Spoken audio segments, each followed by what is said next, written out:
शेतकरी मित्रांनो नमस्कार, मी सूर्यकांत आपल्या सर्वांचं पुन्हा एकदा सहर्ष स्वागत करतो भारत ॲग्रीच्या मराठी यूट्यूब चॅनलमध्ये।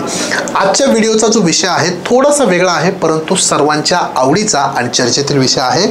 आपल्या लाडक्या बहिणींचा विषय आहे। तुम्हाला विषय कळालाच असेल। होय, आजच्या व्हिडिओमध्ये मी तुम्हाला माहिती सांगणार आहे माझी लाडकी बहीण योजनेबद्दल।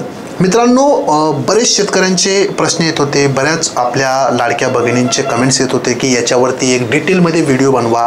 बरेच यूट्यूबवरती व्हिडिओ अवेलेबल आहेत, परंतु प्रत्येक व्हिडिओमध्ये थोडासा संभ्रम आहे।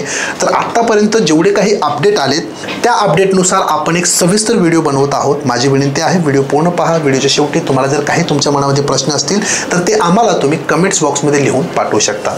मित्रांनो, चला तर आजच्या व्हिडिओला सुरू करूया। बघा, महाराष्ट्र राज्य सरकारने वित्तीय बजेट 2024 आणि 25 सादर करताना राज्यातील दुर्बल महिलांना एक आर्थिक मदत पुरवण्यासाठी मुख्यमंत्री माझी लाडकी बहीण योजना 2024 अंमलात आणलेली आहे। या योजनेमध्ये अर्ज करण्यासाठी 1 जुलै ते 15 जुलैमध्ये एक तारीख निश्चित करण्यात आली होती, परंतु याला आता मुदतवाढ करण्यात आलेली आहे आणि तुम्ही या योजनेसाठी आता 31 ऑगस्ट 2024 पर्यंत अर्ज करू शकता।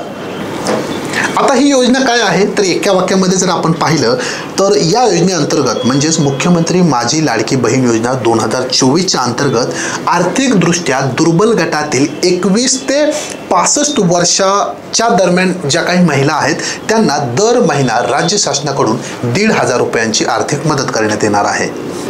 आता ही मदत कशासाठी आहे तर महिलांना स्वावलंबी बनवण्यासाठी आहे आणि त्यांच्या ज्या काही आर्थिक गरजा आहेत त्या पूर्ण करण्यासाठी आहे। आता पाहूया या योजनेचा लाभ घेण्यासाठी तुमच्याजवळ कोणकोणती कागदपत्र असणं आवश्यक आहे। बघा, लक्षपूर्वक पहा। तुमच्याकडे तहसीलदाराकडून मिळालेला उत्पन्नाचा दाखला असणं आवश्यक आहे। महाराष्ट्र राज्याचं निवासी प्रमाणपत्र असणं आवश्यक आहे, म्हणजेच तुमच्याकडे डोमिसाइल सर्टिफिकेट असणं आवश्यक आहे। आधार कार्ड, पिवळं किंवा केशरी रेशन कार्ड तुमच्याकडे असणं आवश्यक आहे। एक मोबाईल नंबर जो आधारशी लिंक असला पाहिजे। बँकेचं पासबुक तुमच्याकडे असणं आवश्यक आहे। एक पासपोर्ट साईज फोटो तुमच्याकडे असणं आवश्यक आहे। सोबतच या योजनेच्या अटी आणि शर्तींचं पालन करण्याचं एक तुम्हाला हमीपत्र तुमच्याजवळ असणं आवश्यक आहे, तुमच्या सहीचं।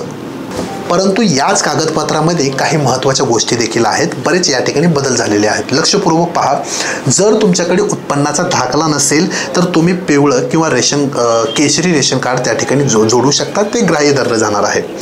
डोमिसाइल सर्टिफिकेट जर तुमच्याकडे नसेल तर तुम्ही 15 वर्षापूर्वीचं रेशन कार्ड किंवा शाळा सोडल्याचा दाखला किंवा जन्माचा दाखला किंवा मतदान ओळखपत्र त्या ठिकाणी जोडू शकता। आणि सर्वात महत्त्वाची गोष्ट, एका घरातील मात्र 2 महिलांना याचा लाभ मिळणार आहे। त्या महिला कशा असल्या पाहिजे? एक महिला म्हणजे एक विवाहित महिला असणं आवश्यक आहे आणि दुसरी जर 21 वर्षाच्या पुढील मुलगी असेल तर तिला हा लाभ मिळणार आहे। आता आपण पाहूया की कोणकोणत्या महिला या योजनेसाठी अपात्र असणार आहेत। अशा महिला ज्यांचं उत्पन्न 1 वर्षामध्ये 2.5 लाखांपेक्षा जास्त आहे। जर त्या महिलेच्या कुटुंबातील कोणीही जर टॅक्स भरत असेल तर त्या महिलेला या योजनेचा लाभ घेता येणार नाही।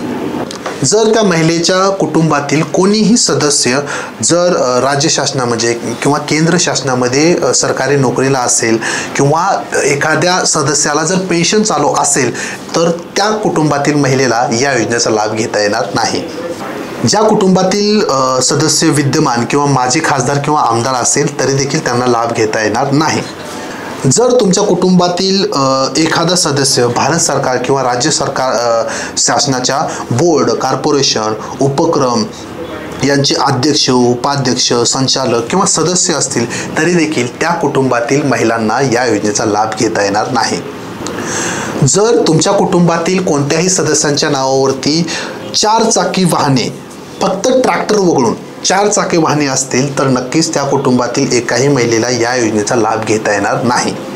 या ठिकाणी आणखीन एक तरतूद आहे, जर सादरकर्त्याने इतर कोणत्याही योजनेमधून 1,500 रुपये मिळत असतील, म्हणजे मी अर्ज करणार आहे, मी महिला आहे, मला जर इतर कोणत्याही योजनेमधून महिन्यामध्ये जर 1,500 रुपये मिळत असतील तर नक्कीच अशा महिला त्या योजनेसाठी लाभ घेण्यास अपात्र ठरणार आहेत, म्हणजे त्यांना लाभ मिळणार नाही। आता सर्वात महत्त्वाची गोष्ट, या योजनेसाठी अर्ज कसा करायचा आहे किंवा अप्लाय कसं करायचं आहे। या योजनेसाठी एक वेबसाईट देखील बनवण्यात आलेली आहे आणि एक ॲप देखील बनवण्यात आलेला आहे, नारी शक्ती दूत नावाने। तुम्ही त्याच्यावरती जाऊन स्वतः तुमची कागदपत्र अपलोड करू शकता आणि तुम्ही स्वतः या योजनेसाठी अप्लाय करू शकता। नसेल तर तुम्ही एखाद्या सेतू सुविधा केंद्रामध्ये जाऊन या योजनेसाठी अप्लाय करू शकता। म्हणजे आपण ज्याला नेट कॅफे आसपास जर असेल, सेतू केंद्र असेल, तर त्या ठिकाणी देखील आता बरेच लोक या योजनेसाठी अप्लाय करत आहेत। थोडेसे पैसे देऊन तुम्ही त्या ठिकाणी जाऊन कागदपत्रे अपलोड करू शकता आणि या योजनेसाठी अर्ज किंवा नोंदणी करू शकता। ज्या महिलांना ऑनलाईन अर्ज भरता येत नाही किंवा ज्यांना शक्य नाही आहे, अशा महिलांना गावातील अंगणवाडी, बाल विकास प्रकल्प अधिकारी कार्यालय, नागरी ग्रामीण आदिवासी कार्यालय, ग्रामपंचायत, सेतू सुविधा केंद्रामध्ये या योजनेसाठी ऑफलाईन अर्ज करण्यासाठी त्या ठिकाणी तरतूद करण्यात आलेली आहे किंवा त्या ठिकाणी तशी सिस्टम उभारण्यात आलेली आहे। तुम्ही एकदा चौकशी करून घ्या। चला तर मित्रांनो, मला वाटतंय की या योजनेबद्दल इतकीशी माहिती पुरेशी आहे। तुम्हाला जर या योजनेबद्दल अधिक माहिती जाणून घ्यायची असेल किंवा तुमच्याकडे एखादा प्रश्न असेल तर तो प्रश्न तुम्ही कमेंट बॉक्समध्ये नक्की विचारू शकता। आमचे अधिकारी तुम्हाला तुमच्या प्रश्नांवरती नक्की उत्तर देतील। भेटूया एका नवीन व्हिडिओमध्ये एका नवीन विषयावर बोलण्यासाठी। तुर्तास धन्यवाद।